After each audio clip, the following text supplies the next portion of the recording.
presento Frank Rodríguez, que será nuestro próximo ponente.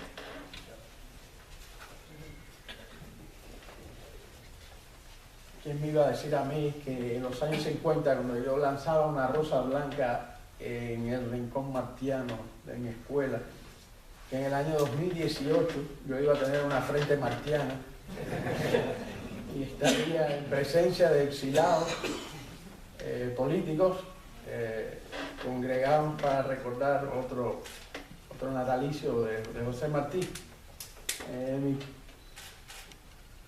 Yo salí de Cuba de los Pedro Paz, de 12 años. O sea, la Cuba para mí es un Disney World. Lo que yo recuerdo de Cuba todo es fabuloso.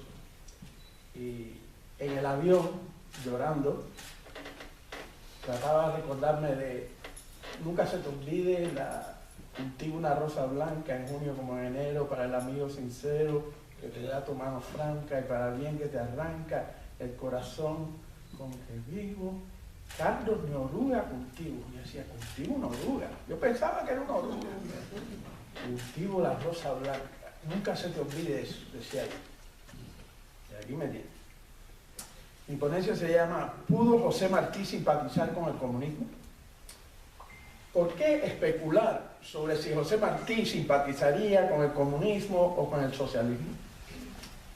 Cuando un turista llega a Cuba, podrá aterrizar en el aeropuerto José Martí y luego puede visitar la ex Plaza Cívica, hoy Plaza de la Revolución, donde verá el monumento de Martí compartiendo plaza con la imagen del Che y de Camilo Cienfuegos. Podrá asumir incorrectamente que Martí fue el autor intelectual del ataque al cuartel Moncada si visita Santiago de Cuba, y al ver la tumba de Martí cerca del Seboruco de Fidel Castro, también podrá asumir que Martí y Castro eran de ideas revolucionarias y por tanto marxistas. El Catecismo del Partido Comunista de Cuba identifica la revolución como martiana y marxista, aunque en la Constitución de 1976 eliminó a Martí a favor de Lenin. Fidel Castro otorgó la Orden Nacional José Martí a tan renombrados asesinos como Saddam Hussein, Nikolai Ceausescu, Kim Il-sung, Janos Kadar y otros. Es por ello que estamos en la obligación de estudiar el pensamiento martiano al respecto. Martí fue contemporáneo de Karl Marx y de la naciente doctrina marxista, pero murió en 1895, antes de los primeros crímenes del primer Estado comunista, el ruso, en 1917. José Martí escribió en Nueva York, en 1883, Karl Marx ha muerto. Como se puso al lado de los débiles, merece honor. Pero no hace bien el que señala el daño y arde en ansias generosas de ponerle remedio, sino el que enseña remedio blando al daño. Martí no pudo simpatizar con el socialismo, ni con el comunismo, pues amaba la libertad y la propiedad privada, y se oponía al totalitarismo y a la arbitrariedad. Martí temía la concentración del poder político y económico en un grupo de personas que por naturaleza humana tendrían privilegios que abusarían al tener en sus manos la distribución de las riquezas. Les voy a decir algunas citas de Martí que me pudieran acusar de tomarlas con pinzas, pero después vamos a ver un texto completo donde se complementan estas citas de Martí. El hombre ama la libertad, aunque no sepa que la ama, y anda empujado de ella y huyendo. Siempre es desgracia para la libertad que la libertad sea un partido. La tiranía es una misma en sus varias formas, aun cuando se vista en alguna de ellas de nombres hermosos y de hechos grandes. Karl Marx escribió en el Manifiesto Comunista la historia de toda sociedad jerarquizada, existente en la historia de la lucha de clases, hombres libres y esclavos, patricios y plebeyos, señor y siervo, amo del gremio y oficial, en una palabra, opresor y oprimido, estuvieron en constante enfrentamiento, desarrollado en una lucha ininterrumpida, ahora escondida, ahora abierta, una lucha que siempre terminó en una reconstitución revolucionaria de la sociedad o en la ruina común de las clases contendientes. Pero Martí escribió: el derecho del obrero no puede ser nunca el odio al capital. Es la armonía, la conciliación, el acercamiento común de uno y de otro. Es rica una nación que cuenta con muchos pequeños propietarios. Una constitución es una ley viva y práctica que no puede construirse con elementos ideológicos. La propiedad conserva los estados. Martí escribió: dos peligros tiene la idea socialista, como tantas otras, el de las lecturas extranjerizas, confusas e incompletas, y el de la soberbia y la rabia disimulada de los ambiciosos, que para ir levantándose en el mundo empiezan por fingirse para tener hombros en que alzarse como frenéticos defensores de los desamparados. De esos dos peligros escribió Martí en La futura esclavitud, en la publicación La América, Nueva York, abril de 1984, comentando sobre el tratado de igual nombre de Spencer. Todo el poder, esto es Martí ahora, todo el poder que iría adquiriendo la casta de funcionarios ligados por la necesidad de mantenerse en una ocupación privilegiada y pingüe, lo iría perdiendo el pueblo, que no tiene las mismas razones de complicidad en esperanza y provechos, para hacer frente a los funcionarios enlazados por intereses comunes. Como todas las necesidades públicas vendrían a ser satisfechas por el Estado, adquirirían los funcionarios entonces la influencia enorme que naturalmente viene a los que distribuyen algún derecho o beneficio. El hombre que quiere ahora que el Estado cuide de él para no tener que cuidar él de sí, tendría que trabajar entonces en la medida, por el tiempo y en la labor que pudiese el Estado asignarle, puesto que a éste, sobre quien caerían todos los deberes, se darían naturalmente todas las facilidades necesarias para recabar los medios de cumplir aquellas. De ser siervo de sí mismo pasaría el hombre a ser siervo del Estado. De ser esclavo de los capitalistas, como se llama ahora, iría a ser esclavo de los funcionarios. Esclavo es todo aquel que trabaja para otro, que tiene dominio sobre él. Y en ese sistema socialista dominaría la comunidad del hombre, que la comunidad entregaría todo su trabajo. Y como los funcionarios son seres humanos y por tanto abusadores, soberbios, ambiciosos, y en esa organización tendrían gran poder, apoyadas por todos los que aprovechan o esperan aprovecharse de los abusos y por aquellas fuerzas viles que siempre compran entre los oprimidos el terror, prestigio o la habilidad de los que mandan, este sistema de distribución oficial del trabajo común llegaría a sufrir en poco tiempo los quebrantos, violencias, hurtos y tergiversaciones que el espíritu de individualidad, la autoridad y osadía del genio y las astucias del vicio originan pronta y fatalmente en toda organización humana. El funcionario autocrático abusará de la plebe cansada y trabajadora. Lentamente será y generará la servidumbre.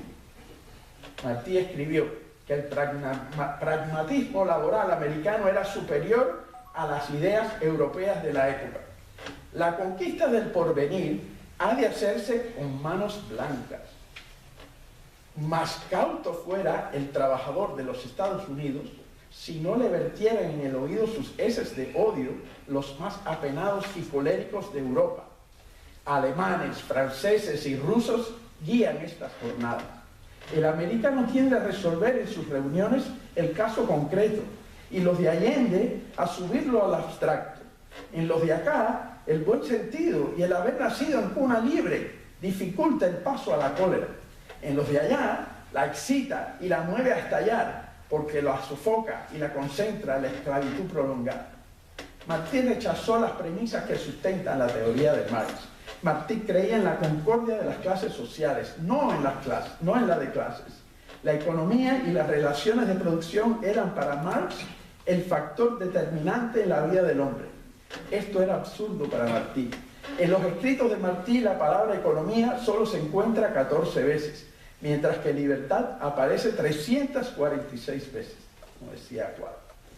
De no haber estado informado sobre el socialismo no se le puede acusar a Martí.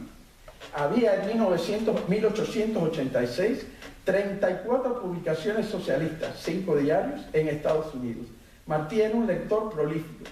En Estados Unidos, desde 1852, hubo un partido comunista fundado por el alemán Joseph Weidemeyer.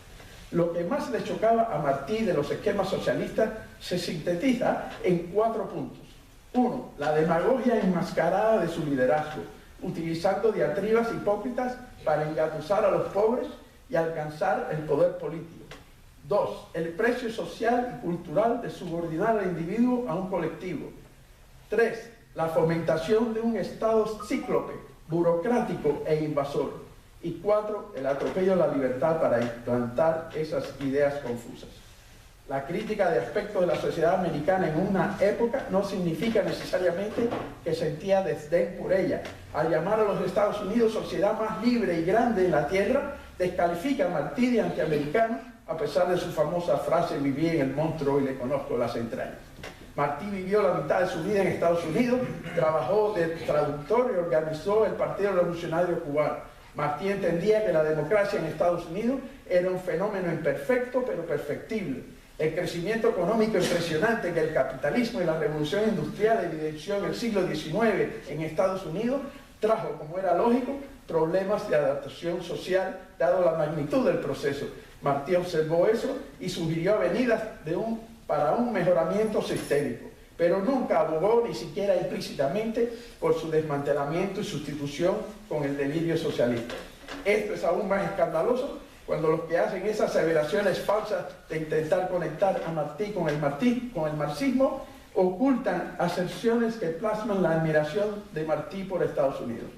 Casi todos los exiliados cubanos que vivimos en Estados Unidos tenemos una actitud ambivalente hacia el país que nos dio acogida, pero que ha actuado y actúa frustrando las actividades de rebelión que pudieran dar al traste con la dictadura comunista. Pero esto dista mucho de no apreciar la grandeza de este país, tal como es evidente que Martí la reconoció.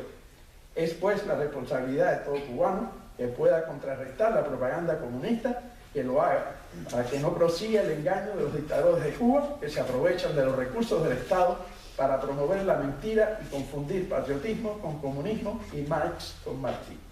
Gracias.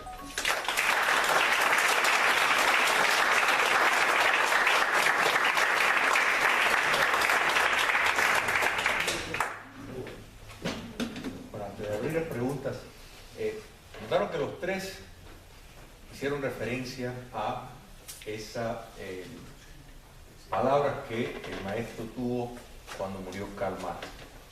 Y esto es muy importante porque el socialismo estaba envuelto en una guerra de facciones entre lo que Marx pues llamaba los utópicos por un lado y él que se autotituló el científico, entre comillas.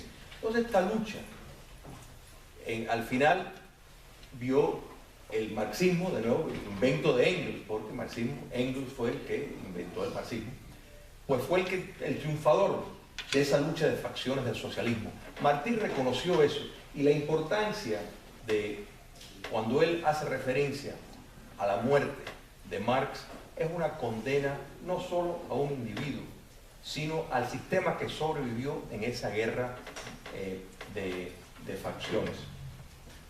Y yo te escuchaba, Frank, recitar todo esto que dijo Martí, y realmente a mí me encantaría ver en los juicios que se llevarán a cabo para llevar en Cuba la justicia contra los líderes castristas que han cometido tantos crímenes de lesa humanidad, que se lea este discurso, porque Martí precisamente vio los crímenes de la cual un sistema que llegado al poder que podría ejercer lo que ellos estaban predicando, podría ser. Igual que estaría bueno pues en el aeropuerto de Miami poner el discurso de Martí yendo de para qué ir a Cuba, que otros podrán y nosotros no podemos. En fin, vamos a abrir ahora, no tenemos mucho tiempo, como ustedes saben, en cuanto a las preguntas, traten por favor de ser concisos igual que